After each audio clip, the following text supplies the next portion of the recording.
The COVID-19 pandemic devastated global markets in March 2020, causing millions of individuals to lose their employment and many businesses to struggle to survive or shut down completely. Governments responded with some of the greatest economic rescue packages in history, with the US alone spending $2.2 trillion on a first round of relief. So, where did all of this cash come from?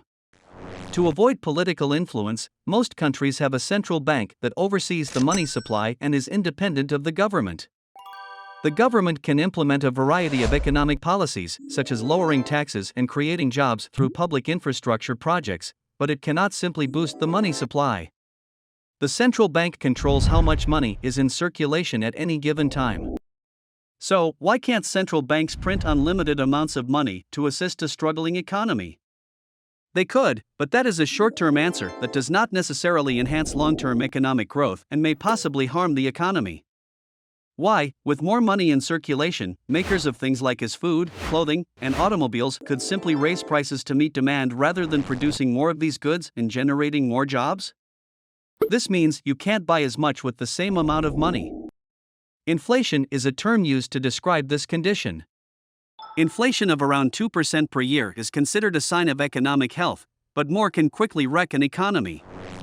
In recent decades, central banks have used a strategy known as quantitative easing to inject cash into the economy while keeping a low risk of severe inflation.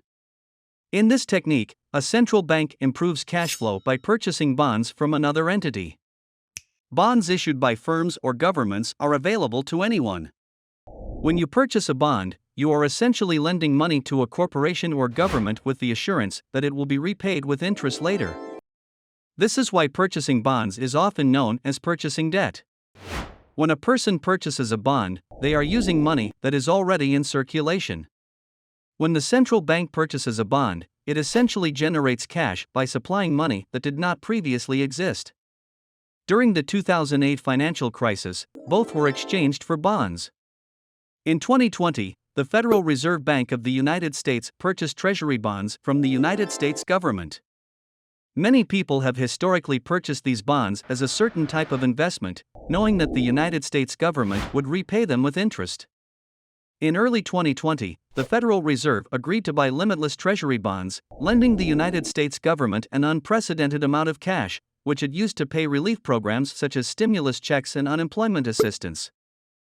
This isn't the same as simply printing money, but because of the way bonds are priced, the Federal Reserve effectively lowered the return on them, incentivizing other investors to lend to riskier entities like small and mid-sized companies in order to get a decent return. Encouraging lending in this way should help companies of all sizes borrow money to funnel into projects and hires, boosting the economy over time. In addition to assisting the government in providing people with desperately needed cash. In the medium run, the Federal Reserve's vow to acquire infinite amounts of government debt has aroused some eyebrows. The government may issue more bonds, which the central bank would buy. Some economists have expressed concern that a central bank buying government debt is a subversion of a system designed to protect the economy. Others have argued that these measures are necessary and have helped stabilize economies thus far.